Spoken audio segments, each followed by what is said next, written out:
This is the 2021 Brewtubers Online Brewers Club Yeast Experiment number 1, Drop Kveik Nate Pale Ale.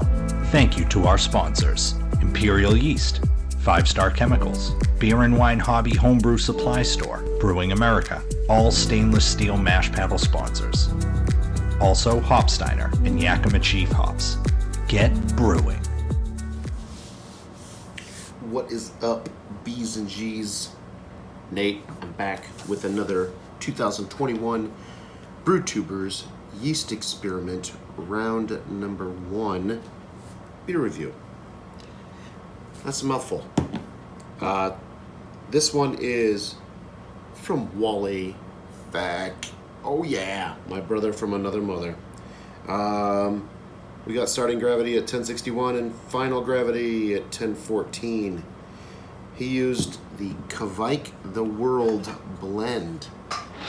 And I actually have a beer on tap right now with that very yeast. So that's pretty interesting. I did a starter of the Kveik the World, then I wasn't able to brew with it, and then it sat in the fridge for a couple of weeks, and then I just pitched a couple, then like a teaspoon and maybe 2 into, I think it was 2 teaspoons because the starting gravity was like 1070 something on that beer. Anyway, that's what I've got on tap. It's a winter warmer. So it's kind of interesting. Anyway, that was a fun beer. I made that back in March, I think, beginning of March. People seem to like it. All right, so back to this. We've got Kveik the World. Kveik the World is from Escarpment Labs, and it was it's a blend, and a couple of different people have made it, a couple different yeast companies, and Escarpment was handing it out at HomebrewCon 2018. I think it was 2018. The year I didn't go. I think I went to 2017 and then 2019. But yeah. So Wally got a little pack of these dried yeast flakes, Kveik flakes, and yeah, somebody sent me some. I think it was, it was Josh Secor. Yeah. Sex Horse sent me some. Anyway, here we go. We've got Kveik the World, and it is certainly not clear. This is the haziest of the bunch so far, but nice carbonation. Very nice carbonation. Wally always nails the carb. I've got to give him some props for that. So you can see it. It's a little darker, but it does have some of that, DKN orange kind of hue to it.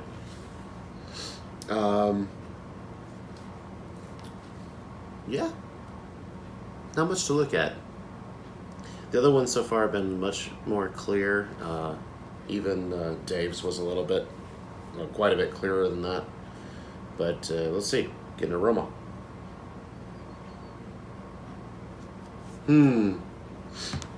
Got a little something off on it.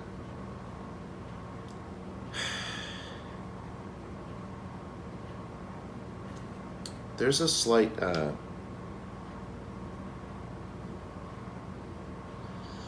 sour aroma from that. I don't know what's going on with that. Let's see. See what else I got for notes. Wally, he did a half a flake and a 1 liter starter. So he built the starter, built this on, or brewed it on 418, packaged 5.3, and bottled 5.9. Pitched it at 80, and then let it climb up to 83, and then set the temperature controller for 90. When I think it only reached 83, he fermented at 83, even though he had a controller set to 90.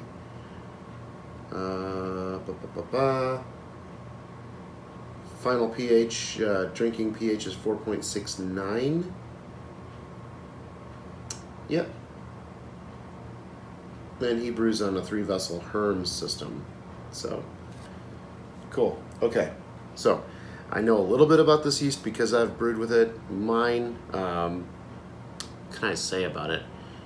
I brewed a dark beer, so I think that'll mask a lot of, not a lot, but it'll mask a good portion of like esters and aromatics that are produced from the yeast, at least possible. But it was overall very, very clean, so I really liked what the Kveik the World did for me. This has got a little bit of a funk, almost like a horse blanket type thing going on. Well, let's get a taste.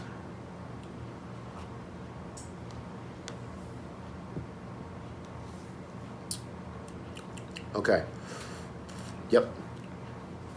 Follows through in the aroma, or from the aroma.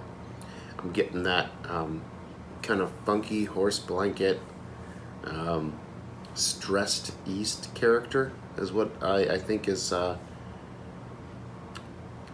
yeah, what I would chalk it up to. So typical of an underpitching, either underpitch or over temp. Let's say if you're using clean yeast, so we take the Kveik element out of this. But if you've ever underpitched or fermented a beer too high, you'll get these characteristics. There's a little bit of a kind of like a medicinal Band-Aid, some people say burnt Band-Aid type character. I'm picking up on that.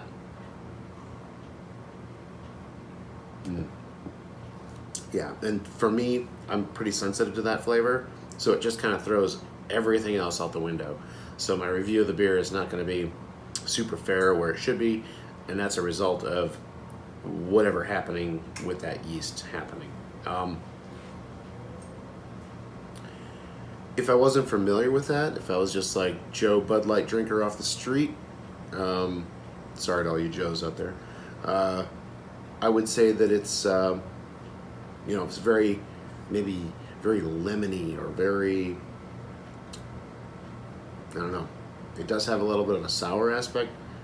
So yeah, I think even if I was Joe Blow, Bud Light drinker off the street, I would still pick up on that. But I don't know. I'm very, very, like I said, very sensitive to that flavor.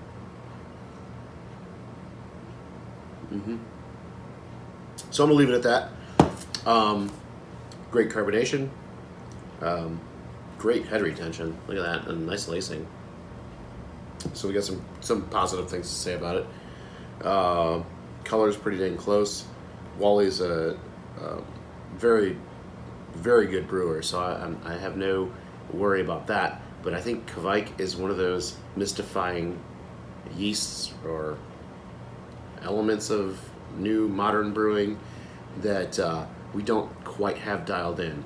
And it's obvious because some people pitched a whole pack of yeast, some people pitched a couple tablespoons, a couple teaspoons, and from what I've seen so far, I don't know if that really has much to do with it. My beer, which I thought turned out great and clean and bright and exactly what I was kind of hoping for, I only used a teaspoon and a half. So, for Wally to do the half flake in the starter, maybe needed a little bit more on the flake. We don't know how much of that flake of Kveik yeast was truly yeast and how much of it was just like, the proteins and the things that build up what makes the flake, right? So anyway, that's it. I'm gonna jump off, take down some notes, and I'm gonna get into the next one. So see you on the next review. Cheers. Thanks, Wally. Use more flakes next time. Okay. See ya.